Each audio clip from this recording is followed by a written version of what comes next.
Olá, a paz do Senhor a todos. Aqui quem vos fala é a pastora Lorena e a gente vai dar continuidade aos nossos estudos.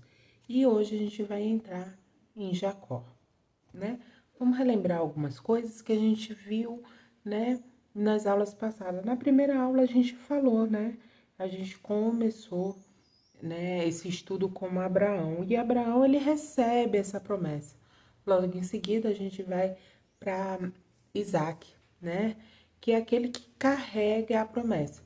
E agora a gente vai entrar especificamente na história de Jacó, onde começa, né, essa é o início, né, dos filhos, né, de Jacó que vão se transformar nas tribos de Israel, né? Jacó ele vai contar uma história não de um homem perfeito, mas um homem que teve muitos tropeços, um homem que ele tinha uma promessa, né, sobre a vida dele no ventre da mãe e ele tenta, né, conquistar essa promessa com a força da sua mão. E é isso que muitas vezes, assim como Sara, né? Também ela quis produzir, né, essa bênção, essa promessa. Jacó, né? Ele vai também tentar, né, a todo custo, produzir essa bênção, né? Jacó desejava o que tinha valor, mas muitas vezes tentou conseguir com seus próprios métodos. Ele enganou e foi enganado, fugiu e precisou voltar. Prosperou materialmente, mas ainda precisava ser transformado interiormente. Talvez essa seja uma das maiores mensagens de sua vida. Deus não escolheu Jacó porque Jacó era perfeito. Deus trabalhou em Jacó porque Deus era fiel naquilo que ele promete, né? A gente vai ver, a gente inicia, né, a história de Jacó e Esaú em Gênesis 25, versículo 21 ao versículo 26, né? Rebeca era estéril e Isaac ora por ela, a gente viu isso, Isaac, e Deus responde essa oração. No ventre dela, Deus havia dito, né, a ela que havia duas nações sobre o seu ventre e que o mais velho seria o menor. Então, daí a gente vai ver a promessa de Deus sobre a vida de Jacó. Daí inicia essa promessa, né, da fidelidade de Deus sobre a vida de Jacó. Jacó em nenhum momento precisava se precipitar para que essa promessa acontecesse, nenhum momento. Mas Jacó ele se precipita. Por que que ele se precipita? Porque ele não entende ainda, ele não conhece ainda o Deus que ele serve, né? Ele conhece o Deus de Abraão, ele conhece o Deus de Isaac, mas ainda não tem um relacionamento com Deus. Antes de Jacó e Esaú tivesse feito qualquer coisa, Deus já havia anunciado que a história não seguiria simplesmente de uma forma natural. Esaú nasce primeiro e Jacó nasce segurando o calcanhar do irmão. E dentro, né, daquela casa, Isaac, ele preferia, né, Esaú e Rebeca tinha uma preferência para o Jacó. A gente vai ver que Esaú é um homem de caça, né? E a gente vai ver que o Jacó é um homem mais pacato, né? E Esaú, em Gênesis 25, 29 ao 34, Esaú ele volta cansado, né, dessa caça. Encontra Jacó preparando comida. E Esaú, né, pede para comer. Jacó responde: Vende-me primeiro o direito da tua primogenitura. E Esaú aceita. É importante separar duas histórias: a venda da primogenitura e o engano para receber a bênção de Isaac não são as mesmas coisas. Jacó ele foi oportunista, né? Ele viu uma oportunidade, né, dele obter aquilo que ele tanto queria. Ele não enganou Esaú em nenhum momento, né? Ele não, na parte de Esaú, ele não foi enganado. Ele sabia muito bem o que estava fazendo. Tanto é que no Novo Testamento, Paulo vai dizer que Esaú, né, ele, entre aspas, desmerece, né, a primogenitura dele, né, ele não dá valor, né, a essa primogenitura. E ele, quando Jacó, ele faz, né, essa, essa troca, essa venda, Esaú poderia ter dito assim, não, eu não vou fazer, eu não quero. Eu conheço o valor, né, sobre isso, mas em nenhum momento ele fez isso. Ele comeu, né? Ele fala aqui que ele, assim, Esaú, ele come, né? E se levanta e vai embora. Esaú desprezou aquilo que possuía, Jacó desejava aquilo que não possuía. Então, muitas vezes a gente é assim, a gente olha tanto para a grama do vizinho e se esquece que quando a gente tem Deus na nossa vida, a gente não precisa invejar, desejar a grama do vizinho, porque Deus coloca na nossa vida coisas que são únicas, né? E muitas vezes, né, essa essa questão única, né, sobre a nossa vida será algo que muitas vezes será questionado, será invejado, será colocado à prova, né, sobre a nossa vida. Mas se a gente está firme na palavra de Deus, a gente entende que Deus continua sendo fiel sobre a nossa vida. Quando a gente tenta fabricar uma promessa, quando a gente tenta manipular uma promessa, a gente tem grandes chances, né, de fazer como Sara e de como Jacó, de colocar os pés pelas mãos, né? E a gente vai andando sobre essa história e a gente vai ver que essa questão da primogenitura de Esaú, ele não é a mesma coisa das bênçãos, né? Que o seu pai, ele quer liberar sobre a sua vida, né? A primogenitura estava relacionada à posição e aos direitos do primeiro filho. A bênção patriarcal era um pronunciamento do pai sobre o futuro e os descendentes, que podia envolver prosperidade, autoridade e preeminência, né?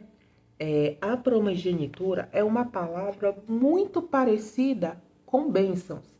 Então é por isso que muitas vezes a gente confunde algumas coisas, porque a gente pensa o seguinte: se Esaú vendeu, né, essa primogenitura para Jacó, teoricamente ele tinha direito. Esaú não poderia reclamar daquilo que ele vendeu. Esaú não poderia, né, questionar essa bênção de Isaac. Mas o nome de primogenitura significa Bek-Horan, que significa primogenitura. A bênção, né? A bênção que gira em torno de Gênesis 27 significa Berak-Horan. Então, são muito parecidas e por isso que a gente confunde algumas coisas. A gente vai ver esse esclarecimento lá em José, né? Quando Jacó, ele vai abençoar os netos, né? E José, ele já coloca, né? Manassés na mão direita e Efraim na mão esquerda. E aí, né?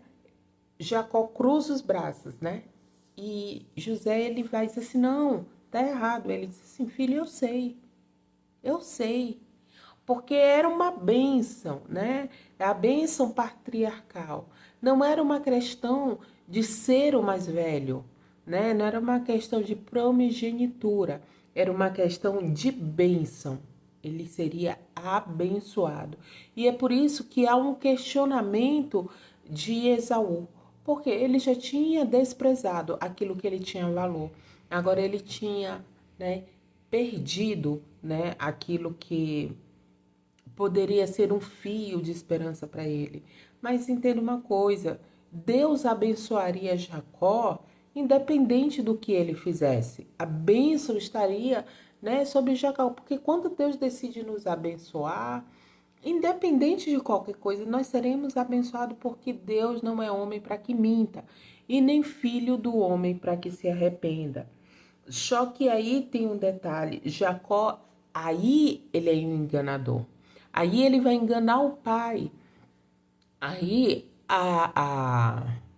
tem aquela questão, honra teu pai e tua mãe, mas o mandamento vem lá em Moisés. Ainda não, mas quando a gente vai ler o Novo Testamento, a gente vai ver, né? Paulo, ele reprovando essa atitude de Jacó, desonrando, enganando o seu pai. Então, é uma questão, né, espiritualmente que tem um peso sobre a vida de Jacó. E ele colhe, né? Eu sempre digo assim, às vezes a gente pensa que Deus, ele não tá vendo as nossas iniquidades. Ele tá, né? Ele tá vendo. E só que ele permite que as consequências das nossas iniquidades a gente vai colher. Porque quem planta vento vai colher vendaval. Vai.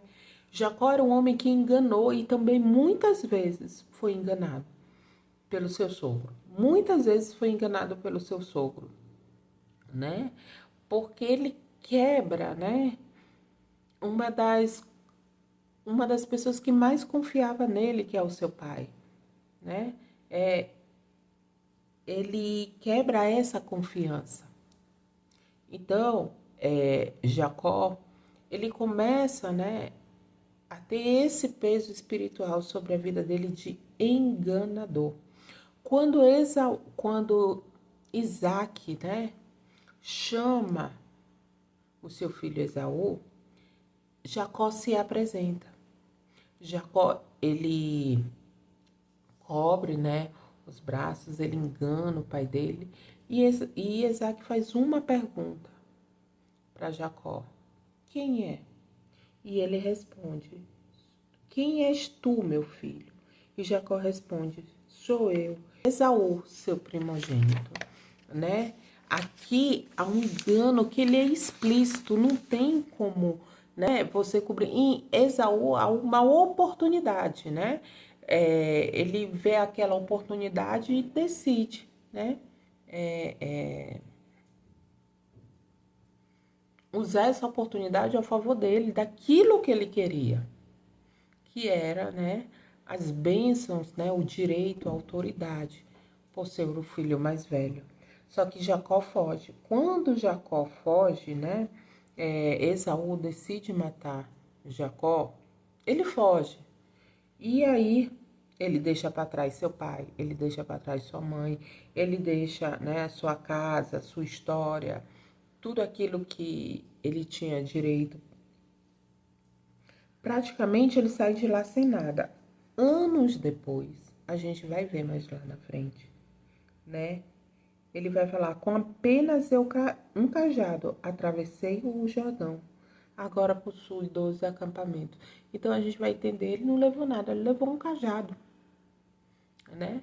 E a gente vai ver a mão de Deus prosperando sobre a vida dele, né? Nesse contexto, né, a gente vai ver, é um contexto que acho que algumas pessoas conhecem, que há uma escada, né, e ele vê anjos subindo e descendo, e ele faz um voto com Deus, né, e ele coloca esse nome de Betel, é o lugar, né, de Betel, que significa casa do Senhor. Essa é uma das primeiras, um dos primeiros momentos, né, que a Bíblia relata Jacó, ele buscando a Deus.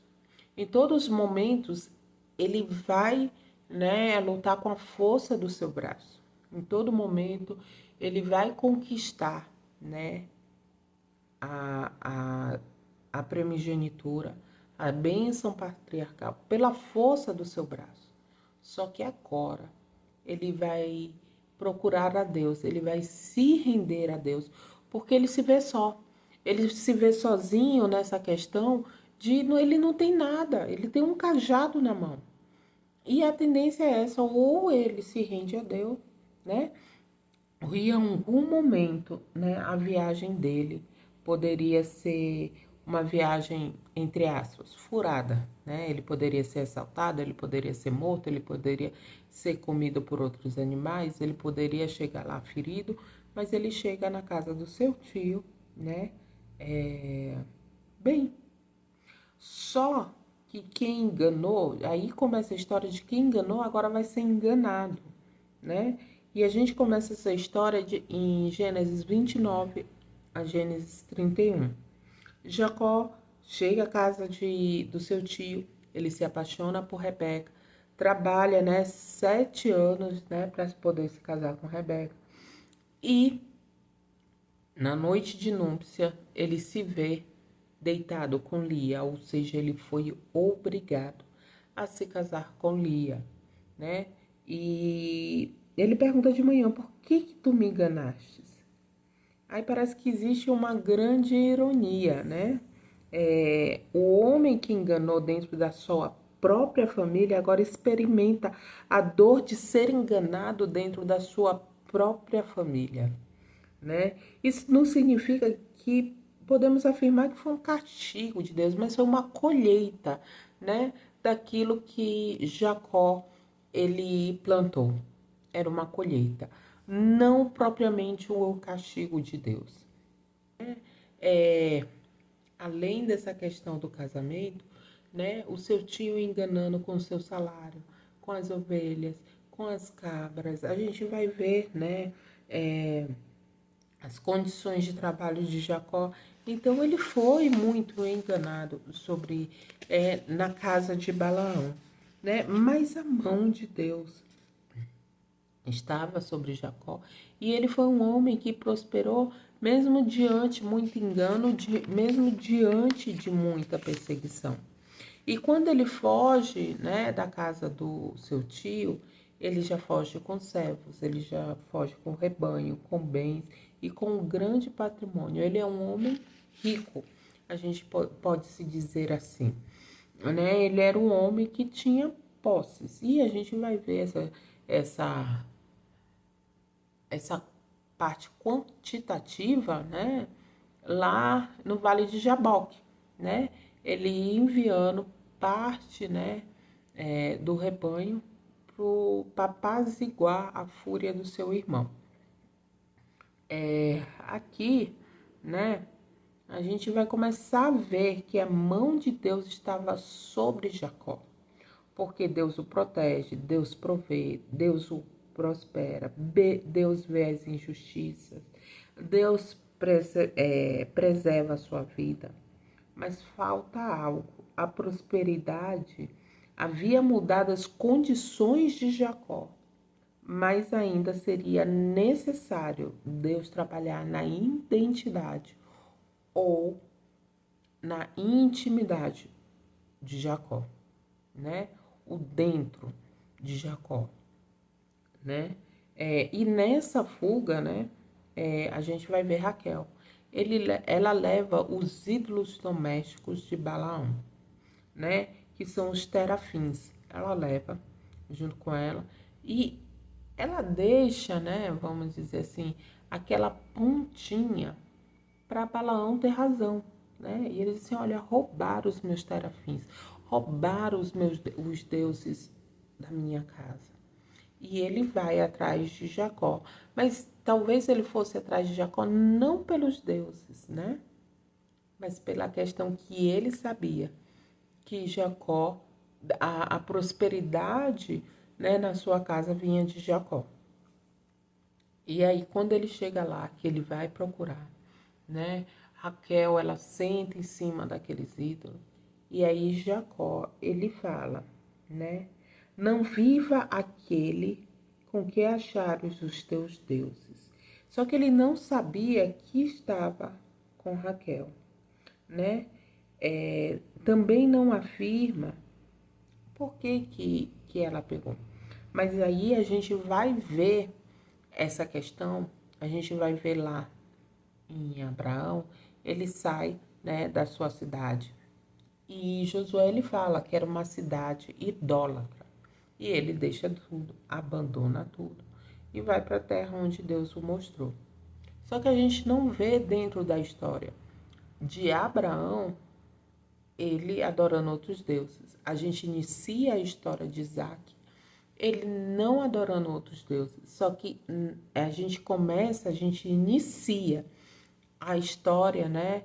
A gente começa a ver o início da história de Jacó e Raquel. Ela, né, sendo inserido outros deuses dentro da família.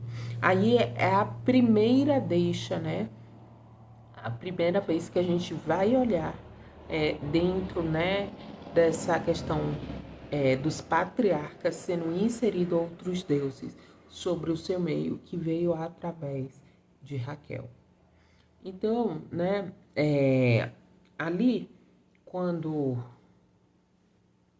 Jacó e Labão se encontram, né,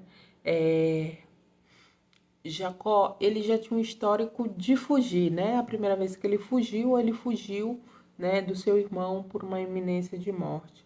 Aqui nesse histórico, nesse contexto, ele foge do seu tio, né?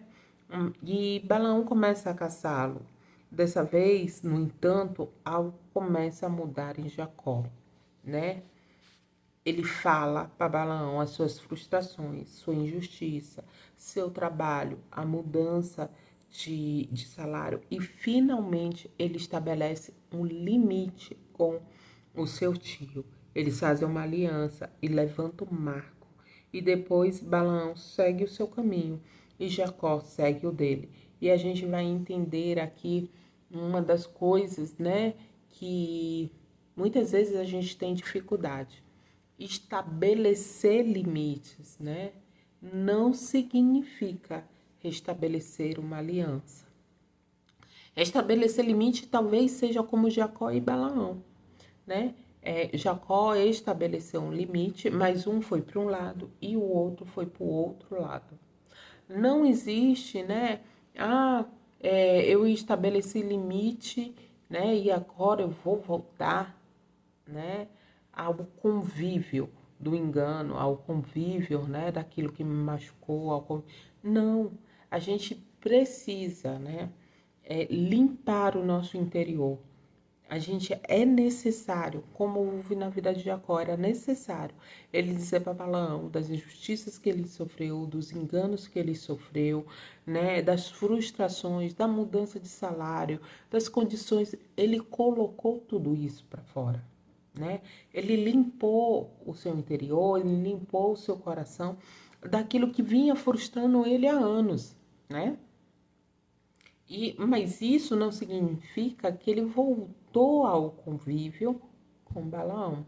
Na grande realidade, ele fez um marco, né, entre eles e cada um seguiu para o seu lado, né? Só que existia um detalhe aí. Aí ele sabe que lá vem seu irmão com 400 homens para o matá-lo. Só que dessa vez ele não está sozinho, como ele estava lá, né, no começo da história. Não, agora ele tem família, ele tem mulheres, ele tem filhos, né, ele tem as concubinas, né, ele tem um rebanho. Então, ele agora, né, não é mais um menino, né? Ele é um homem cuidando da sua família. Agora, né, em outrora, né, ele não tinha nada a perder. Agora ele tem muito a perder, né? Antes, ele, né, era o corpo só. Agora ele temia pelas vidas de quem ele amava.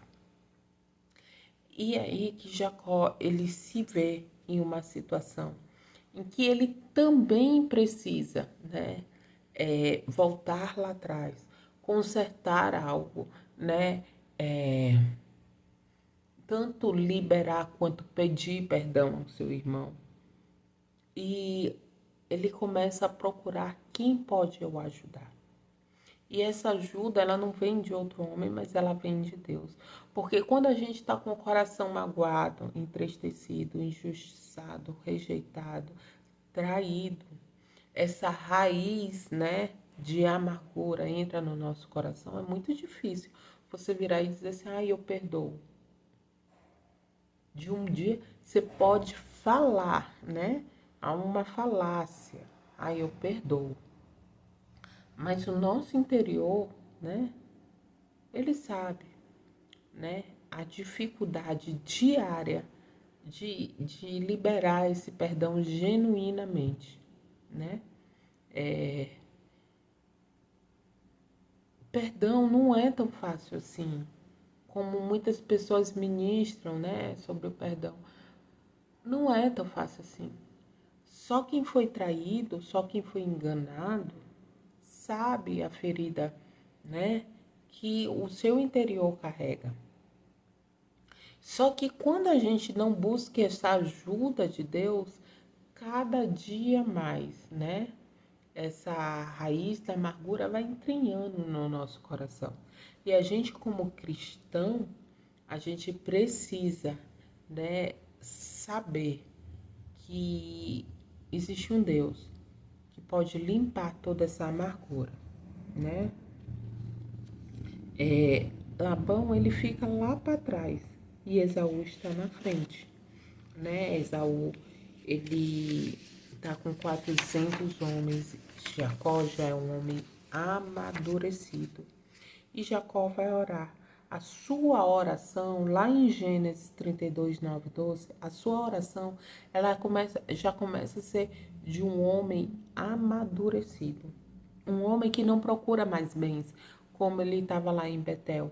Um homem que ele queria preservar a sua família. A oração dele já é diferente, porque ele procurava bens, né? Ele procurava ter esse reconhecimento, essa autoridade. Tanto é que ele engana o seu pai, ele é oportunista diante do seu irmão. E agora não.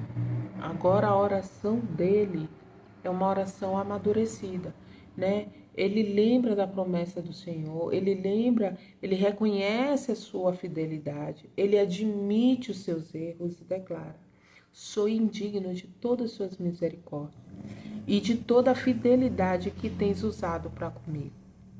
Eu não merecia tudo aquilo que eu recebi, então Jacó ele faz esse reconhecimento. E muitas vezes a gente esquece desse reconhecimento, de reconhecer quem é Deus na nossa vida. De reconhecer quantas vezes, né, a gente errou. Porque nós erramos também. Eu sempre digo, quando existe duas brigas, é muito difícil dizer, só um me engana. Não. Né? Se a gente analisar no fundo, talvez a gente tenha abrido brechas, né, por nossa ingenuidade, né? Talvez, né, a gente deixou alguns pontos não limitados sobre a situação. Então, a gente não foi maduro o suficiente. Então, se a gente analisar bem, né, a gente deu essa brecha, a gente abriu esse espaço e até onde, né, a sua maturidade pode reconhecer isso. Talvez a gente esteja só apontando o erro do outro e esquecido, né, das nossas responsabilidades. Entende que amadurecimento não é você apontar o dedo, o amadurecimento é você reconhecer, né, que por algum momento, por alguma falha, seja por ingenuidade, seja, né, por falta de amadurecimento, você também deu brecha para que tudo isso acontecesse, né? E a gente vai ver, a gente vai começar a entender, né? Aquilo que Paulo nos fala sobre a graça. A graça de Deus estava sobre Jacó. A graça de Deus estava sobre ele. Jacó, ele não merecia nada aos olhos humanos. Jacó não merecia nada. Mas Deus, entenda mais uma vez, Deus não é homem para que minta, nem filho do homem para que se arrependa. Quando ele faz a promessa, né, para Rebeca, né, em nenhum momento ele muda essa promessa. Em nenhum momento ele diz assim, olha, por que... Não, ele vai trabalhar sobre a vida de Jacó, para que esse momento chegasse e esse momento viesse a amadurecimento sobre a sua vida. Ele vai trabalhar na vida de Jacó, mostrando que ele é um pai zeloso, um pai cuidadoso.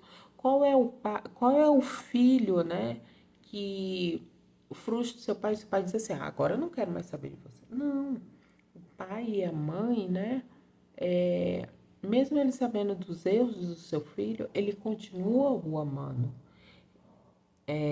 Isso não significa que ele aprove aquilo. Não. Muitas vezes ele nunca vai aprovar um erro de um filho, mas ele vai continuar o amando, né? A gente, né, vai ver esse amor de Deus, não só sobre a vida de Jacó, mas sobre a minha e a sua vida. A gente vai ver esse amor de Deus, porque não somos merecedores, não somos merecedores de nada. A graça nos salvou, né? E aí a gente vai ver. Existe uma imagem muito forte nessa parte da história. Atrás de Jacó estava Balaão, uma história que precisava ser encerrada. À frente estava Esaú, uma história que precisava ser enfrentada. E no meio estava Beniel, o vale de Jaboque, né? Porque antes de enfrentar definitivamente aquilo que estava fora, havia algo que precisava acontecer dentro da vida de Jacó, né? Jacó, ele atravessa sua família, seus filhos atravessam, seus servos atravessam, seus bens atravessam, seu rebanho atravessa. E tudo aquilo que ele demonstrava quando Jacó havia prosperado foi para o outro lado. Você consegue perceber onde Deus está querendo te levar, né? Então, a Bíblia diz, Jacó ficou sozinho. Um homem rico ficou sem nada nas mãos com a sua vida nas mãos de Deus. Ele ficou diante de Deus, sem nada. Naquela noite, ele luta e Jacó declara, não deixarei e se não me abençoares. Mas um homem que era próximo, que bênção aquele homem queria? O que faltava na vida daquele homem que já tinha filhos, já tinha família, já tinha bem, já tinha servo, já tinha rebanho? O que faltava na vida dele, né? Parece que é algo, né? É uma pergunta extraordinária que eu faço para você hoje, uma reflexão extraordinária, né? Porque existia, né, bênção sobre todo o patrimônio que ele tinha, né? Talvez algo incontável, né? Mas durante anos a gente vai ver a mão de Deus sobre Jacó. Um homem prosperando, sendo protegido, sustentado, né? A multiplicação dos seus bens. Agora a gente vai ver a mão de Deus em Jacó, né? Deus, ele não acrescenta rebanhos, Deus não acrescenta servos, Deus não acrescenta patrimônio. Deus havia feito, né, a mesma pergunta que seu pai fez. Deus havia, né, tocado na identidade de Jacó. Jacó, quando o pai pergunta, és tu meu filho, Esaú? E ele responde, sim, sou eu. Agora, Deus, ele faz uma pergunta direta. Qual é o teu nome? Jacó responde, Jacó, né? E quando ele responde, né? Não existia Esaú para se esconder. Não existia Labão para ele culpar.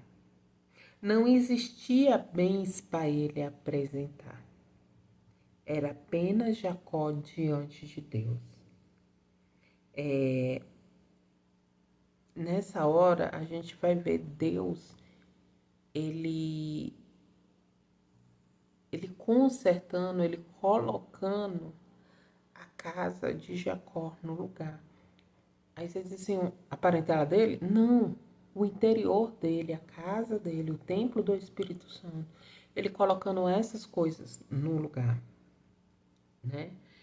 E aí Deus declara: não te chamarás Jacó, e sim Israel. Não significa que Deus, né, apagou a sua história, porque a própria Bíblia continua o chamando por esses dois nomes, mas agora existe uma nova identidade. No passado de Jacó, né, existia não uma palavra final, né? Jacó morreu ali, não, mas existia, né, essa transformação espiritual de identidade, essa cura interior, e Jacó pediu uma bênção, e Deus, ele vai tratar na identidade, né? Jacó sai de Peniel com uma marca, ele manca.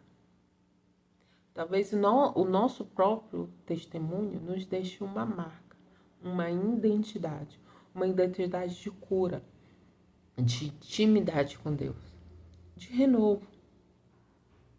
E muitas vezes a gente olha para essa marca e só vê desilusão, só vê dor, e a gente esquece de ressignificar essa marca. Jacó, ele poderia, né, murmurar, né? Poxa, eu fui orar a Deus, né? E pedi para que Deus me abençoasse, e eu saí de lá mancando. Mas não, Jacó, ele olha assim, eu saí de lá transformado. Entende a diferença? O que teu testemunho está transformando sobre a sua vida, né? E aí ele tem esse reencontro com Esaú, seu irmão, lá em Gênesis 33, né? Nesse momento, Jacó, ele tem um pensamento que hoje eu tenho, mas talvez, né, quem esteja me escutando não tenha esse pensamento ainda. Jacó, ele não queria ter razão, ele queria ter paz.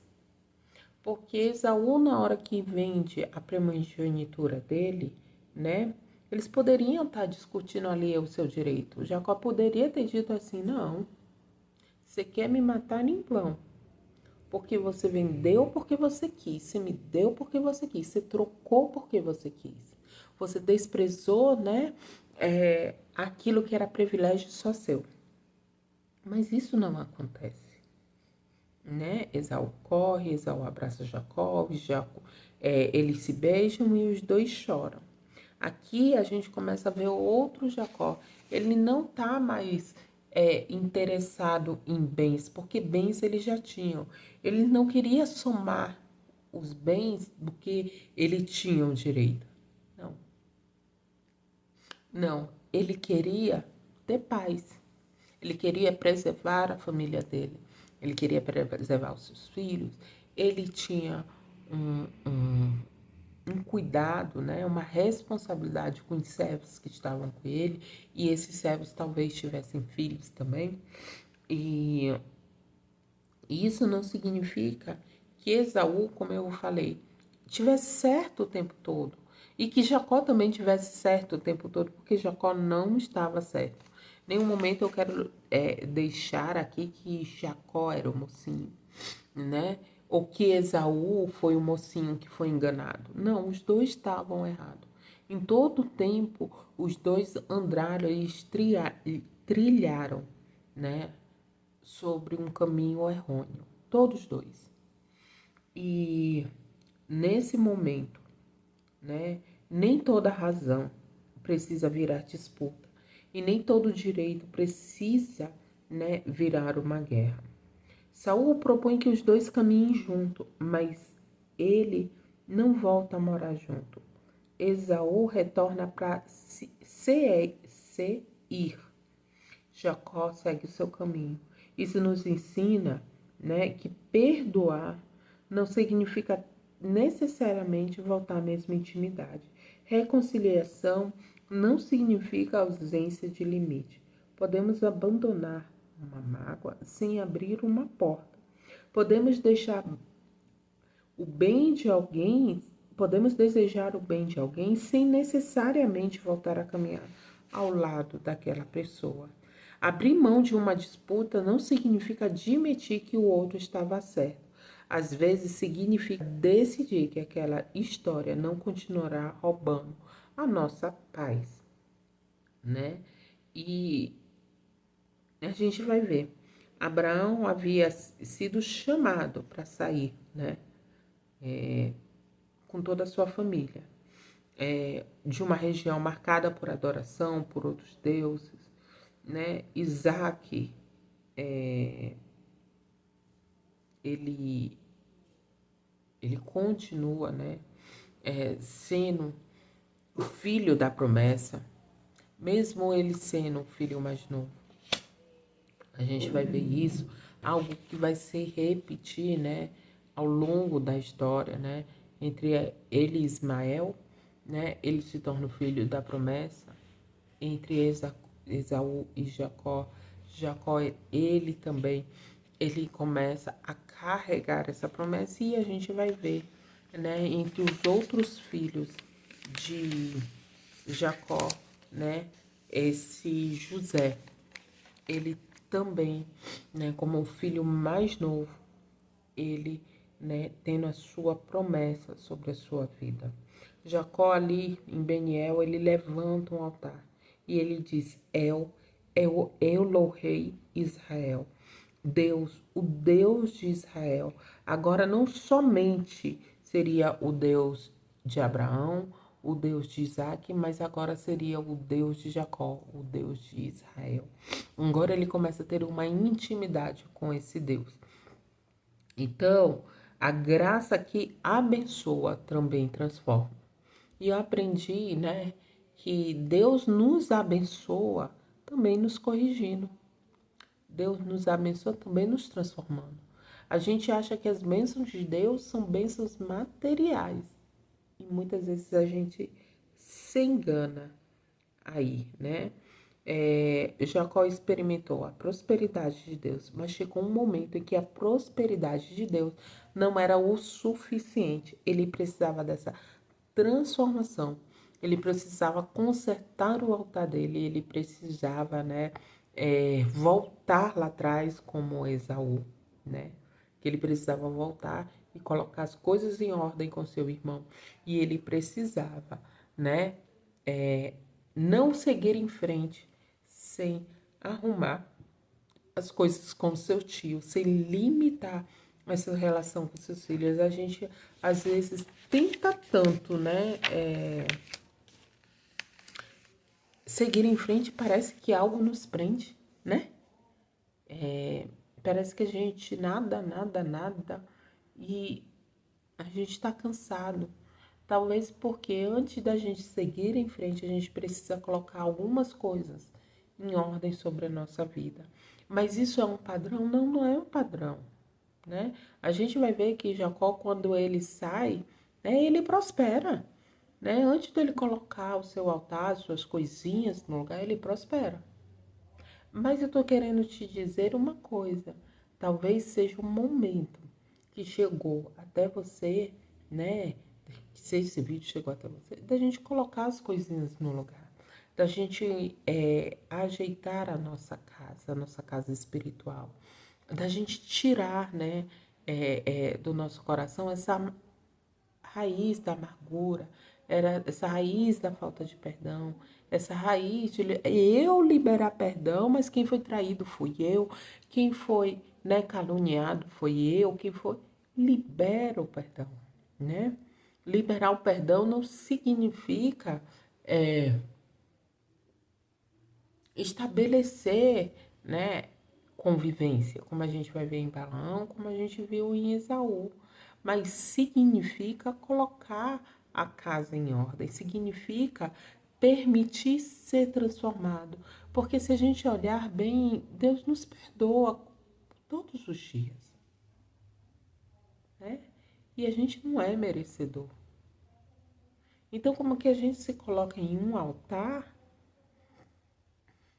e eu sou melhor, eu sou mais injustiçado, eu sou mais caluniado, eu sou mais traído e não, não. Hoje eu quero abrir tua mente para esse não. Não é isso que Deus espera de mim, de você. Deus espera de você, de mim, de você, um coração igual ao coração de Cristo. Ele sabia o que Judas ia fazer. Cristo sabia. E mesmo assim ele continua chamando Judas de amigo. E não era falsidade ou hipocrisia, realmente, né? O coração que perdoava. Vamos orar? Senhor, meu Deus, meu Pai, eu te peço para a vida de cada um que está ouvindo, né? Essa palavra. Que se chegou, né? Esse vídeo para alguém de maneira extraordinária como chegou para minha vida, Senhor, transforma, toca. Senhor, meu Pai, limpa cada uma das feridas que surgiram ao longo do tempo e da vida. Senhor, nos ensina a colocar a nossa vida em ordem, o nosso altar, né? Limpar o nosso altar, né? Dessas raízes de amargura. Senhor, meu Pai, eu te peço nessa hora.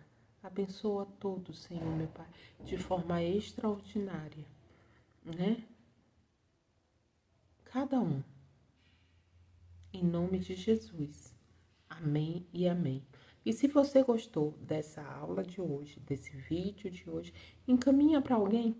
Encaminha para alguém que precisa, né? Ouvir a voz de Deus hoje, né? E se você curtiu, deixa um like, né? Para o YouTube entender que é um conteúdo relevante. Então fica com Deus, fica na paz e até a próxima quarta-feira.